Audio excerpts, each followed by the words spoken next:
Welcome to Vets to PM's Military Transition Academy podcast, the show where we discuss how to succeed in transitioning from the military service to the civilian workforce. This show and the academy it represents helps veterans transition into meaningful, lucrative post-service careers. Your primary host is Eric Doc Wright, PhD, certified manager, military veteran, serial founder, best-selling business author, philosopher, linguist, and coach. Your other host is Jeremy Burdick, project management professional, scrum master, product owner, and retired Air Force chief, and the current COO of Vets to PM and the Professional Development Unit University, where we will interview veterans successful in corporate America and business to bring you nuggets of wisdom every episode to make you more successful. Next, let's introduce today's guest. Our guest today is Garrik Dennis, former infantry officer in the United States Army and Vets to PM's lead instructor. So happy to have him back on the show. Let's get this started. So one of the things you guys, from our business, helping thousands of military veterans achieve meaningful, lucrative post-service careers is help people be successful.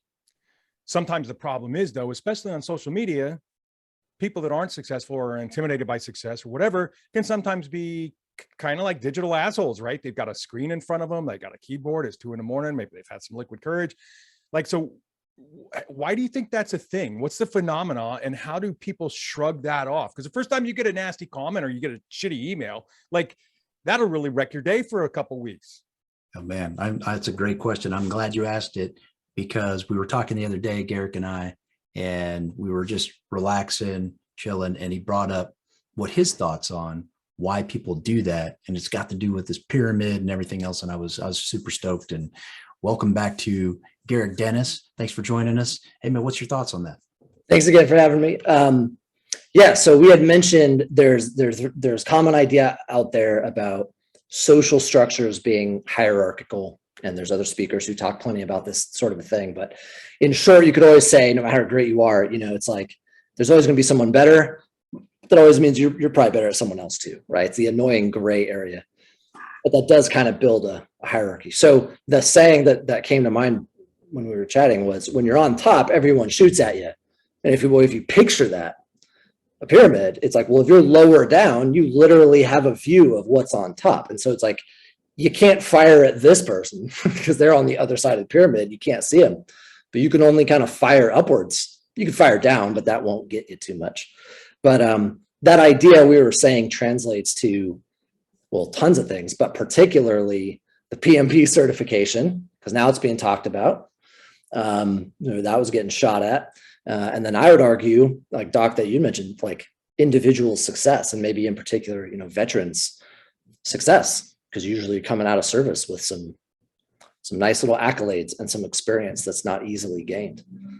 And you're type A, you're probably, if you're like a lot of the guys and gals we work with, you're type A, you're used to succeeding, you make plans, you've got a bit of discipline, you've got leadership, you can follow and lead. I mean, I have found in my own career that some of that stuff puts a target on your back. Hey, dude, we don't show up to the meeting early. We all show up late. Well, every one of your teammates that shows up late, because that's the way they do it in the Civ Div most times, looks like a jackass when they don't show up late. And the boss starts noticing. Or you show up, one of the things I always wore a coat. Didn't wear a tie, but I always wore a coat. Why? Because the executive always wore a coat, unless there was somebody in town and then they wore a tie. You know what I mean? I wasn't trying to make everybody else look bad. It's just, hey man, that's the job I want. If that's what people in that job do and they're successful, I'm going to do what they do. Well, I caught a lot of shit for that, So how do you throttle it back and let it not bother you is what always fascinated me. Yeah, same. Like that to me gets totally into what I call as a therapist, the hokey therapy. Let's just burn some sage, talk about feeling stuff, but it's true. It's like, they're not even mad at you. That's not even logical.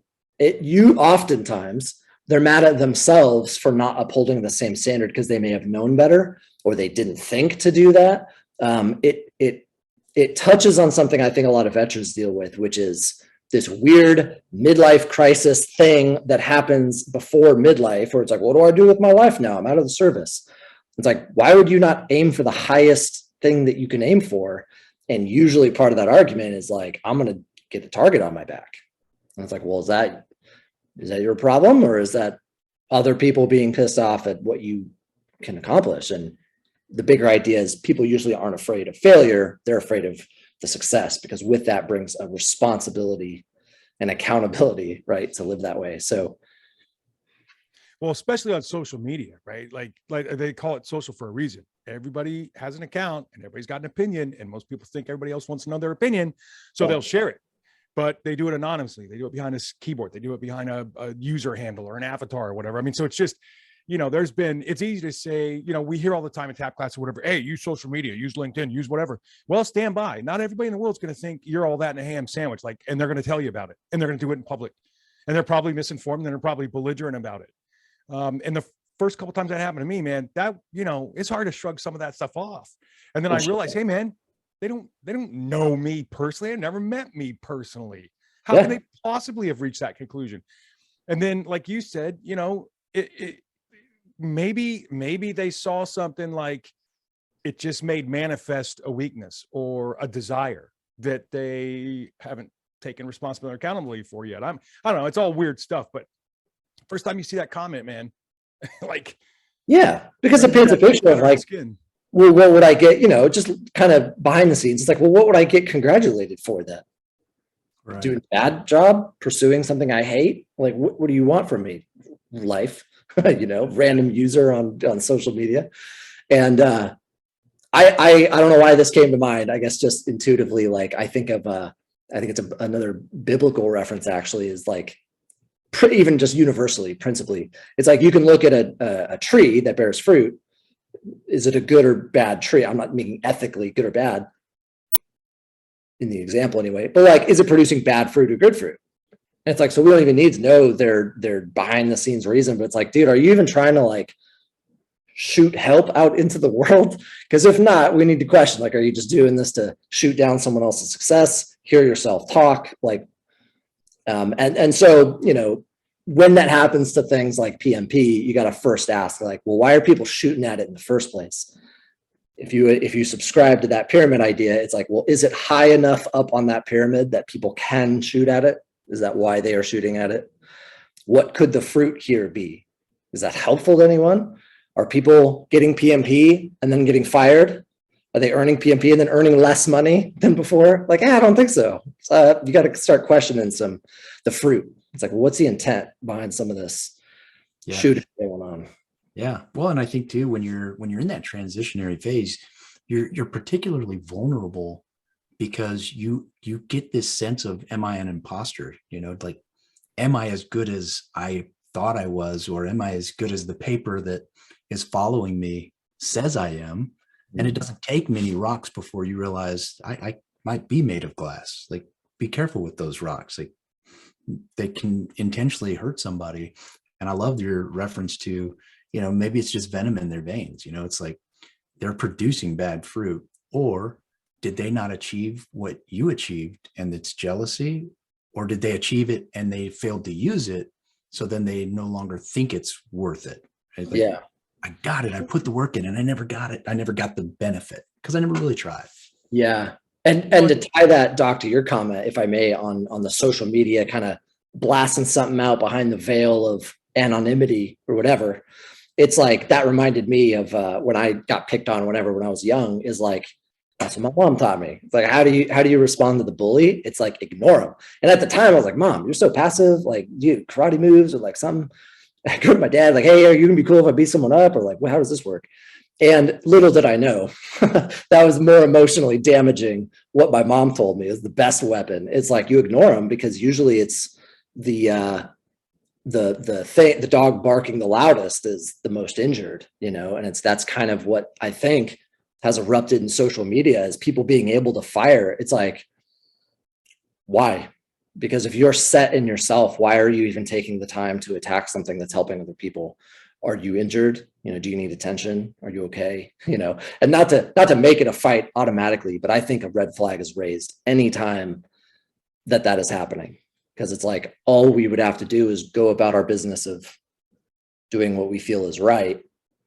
That shouldn't naturally garner attack. No one yells at gardeners. Yep. And speaking of red, man, so let's, in addition to red flags, I would also throw in, I think it's their component of this to some degree could be red herring, right? Like, look, if you're going to trust and or hire a professional based solely on a credential, well, good luck with that. There's a thing called due diligence, and it's a thing in business for a reason. Even a licensed CPA, even a licensed surgeon still gets sued for malpractice once in a while. Still CPAs go to jail for white collar crime. I'm not saying all CPAs. I'm not saying all PMPs are bad PMs. I'm not saying, what I'm saying is you know, caveat emptor, right? Buyer beware. You still got to do your homework. I'm hiring a doctor. I'm hiring a CPA. I'm hiring a project manager. I'm hiring an HR professional. Just because I have X credential, yes, critic, doesn't mean, hey, I'm great project manager. Two totally different questions. Hey, are you a good project manager? Hell yeah, I am. Do you have any credentials? Hell yeah, I do. Two totally separate questions, two totally separate answers, and they don't mean anything to the other one. They're asked in a vacuum, right? Answer the question. Draw the context in response to the user. So yeah, I think it's a bit of a red herring. I think, yeah, exactly. It gives credence to the certification in general, which we just said, you can be a PMP and be like the worst project manager ever. But also, we're not exactly ever proclaiming that you become a great human being because you get some letters behind your name. But the natural or original function of vets to PM, as we're saying, veterans, PMP is kind of almost a golden key to the universe in terms of the way that your life has just been formed in years of service. For one, to reference earlier, like, we're okay with failure. Are you kidding me? What is the term? Competence equals confidence.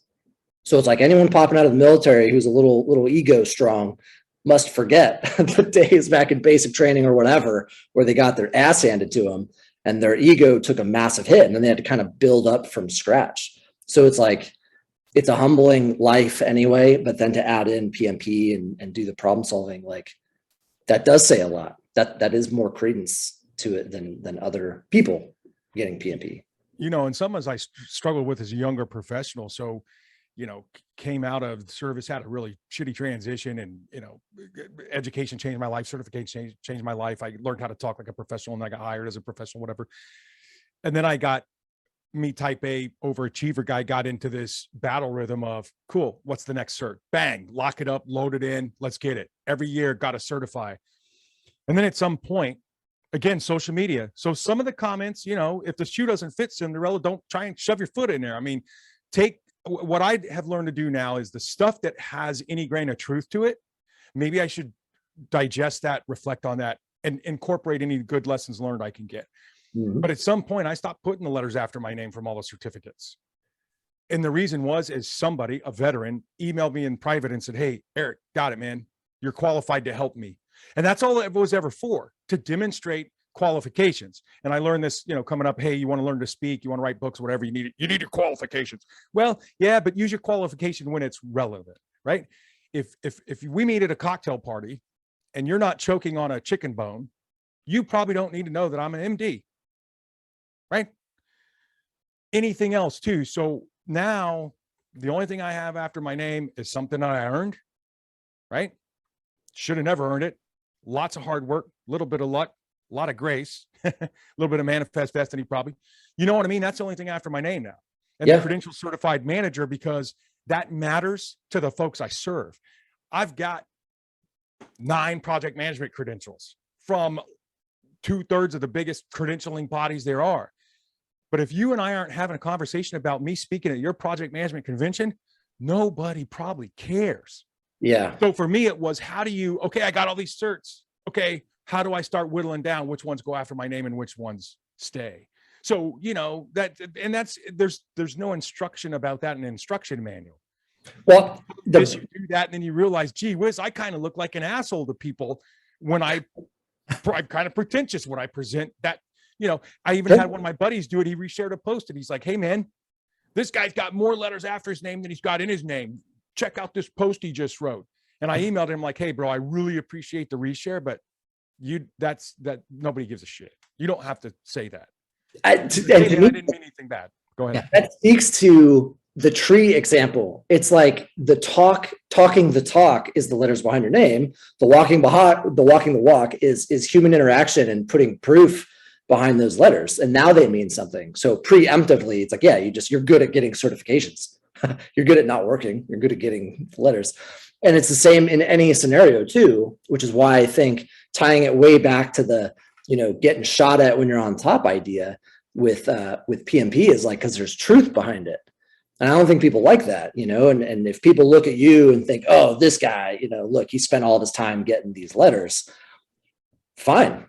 And you now don't need to put those letters behind your name because the proof will be in the pudding. The proof is in the fruit when you meet him. And people say, oh man, he looked kind of like a bleat with all these letters behind his name. But I see now his intention must have been more or less loving. His intention must have been to get those to help me. So I think a lot of the intention speaks for itself too, when people maybe fire at PMP. It's like, well, it comes with it a weight of proving. It comes with it a weight of walking the walk. It's not a nothing. So I think the same is true also if people fire at individual organizations, perhaps. It's like, it's cool. I'm not bothered by your shot across the bow or whatever, because I know my intention. And that is what will show itself to the public longer than a comment at 2 a.m. with some liquid courage, Yeah, good point. I mean, it's all about relevancy as well. When you're talking about, if I'm fluent in Spanish and I walk into a room full of people that don't speak Spanish and start whipping out Spanish, what good was that? Right. That's like what Doc was saying with the, I put the letters behind my name when it's relevant and timing and there's perspective behind it, which really brings up a whole nother thing is a good protection mechanism for human beings is perspective, trying to learn and kind of lean into why did that person make that comment? What was their perspective? What's their intent behind it? And how will I choose to take it? Because the only person who can injure you is you, right? It's how you internalize it that will injure you, not the words themselves. Yeah, that's a classic counseling thing. And it could, just like everything, it could be taken too far, but it's like, other people aren't responsible for your emotions and you aren't responsible for other people's emotions. Now, like, obviously, if I blast a bunch of insults at you, like it'd be a pretty normal thing to like be hurt or whatever. But technically speaking, if you're that grounded in your own self-worth and your own image and your own sense of duty and meaning in this life, perhaps in helping people despite certifications or, how you're presented to the public, it's like, you're good then. Their comments aren't even invalidated. You don't even have to shoot back. It's like, I hear you. I'm glad that you feel comfortable enough sharing that. And the scary part for you is that I mean that. I accept your hate and it's like neutralized with some love. And it's because I'm okay. I'm okay despite your comments, which means you get to have them. Yeah. Purpose of PMP, the purpose of Vets to PM is unchanged by your comments. Easy said, hard to do. I mean, it's one of those things. Sometimes we're just paper thin and vulnerable, and other times we're rock solid in who we are and what we believe in. And you said something in the very beginning of it. It's about the competence. That competence will create the courage, and that courage will turn into repetitiveness, and then you become the expert. And then your confidence is not ego. It's not fake. The fake it till you make it is gone, because your confidence, even if the competence was born in the past and your confidence has kind of leaned towards arrogance, that's fine. The arrogance will kind of burn away when you get humbled, but you'll be back to legitimate confidence based on actual competence, So I tie that back with what we were talking about, that like when things are blasted out there, kind of knocking others, it's like, well, that's okay. Like, I'm okay. You're okay for saying it. Everyone's okay. Why? Not for feel good, let's burn sage, talk about emotions reasons. It's because maybe in terms of SPM, we're actually here to help people. So it doesn't matter what I say. It doesn't matter what you say. Everyone's allowed to have good, bad days, whatever. The truth will remain. It will be seen because it's the truth. Perfect. So, yeah. Well, man, I think that's a way to wrap that one up. Any parting shots that you want to share with the group is like one thing to try tomorrow? Ooh. First thing that came to mind to me was the emotions. That was a hard one for me, coming out of the military with an anxious mindset anyway, being, we can go to personality types. I would take almost everything, despite presenting myself very, broad chested and impenetrable or whatever. That's because I was like hypersensitive. And so every little thing I took personal. And this idea took me a long time. It was in Brene Brown's book, Rising Strong, I think, or Braving the Wilderness again. But she eloquently goes over the point of like, man, just notice your effect when someone tries to hurt you. It's like, are they causing your emotion, or are you connecting their opinion, which they get to have, with your own sense of self-worth? And so practicing disconnecting those two, I think would be a fun thing to try the next day. And the same thing is reciprocal. It's like, hey, I'm not going to go out of my way to be a jerk, but I'm going to give you, person out there, the truth, which I would value more than being made to feel good. And so it's like, you might value that more at the end of the day, and I'm not responsible for your emotions about it. You're also not responsible for mine. Wow, good. Doc, anything for the parting shot? One thing to try? Well, I just would echo Garrick's point. I mean, that's being growed up on the playground, right? I mean, so yeah. Good stuff, man. All right. Well, thanks again for joining us, Garrik. Yeah, thanks for having me. Perfect. Thank you for tuning in and spending a bit of time with us at the Military Transition Academy, powered by Vets to PM. If we piqued your interest, but you want more details, please head over to the website vetstopm.com and see if we can help prepare you for a better tomorrow or a future meaningful and lucrative career.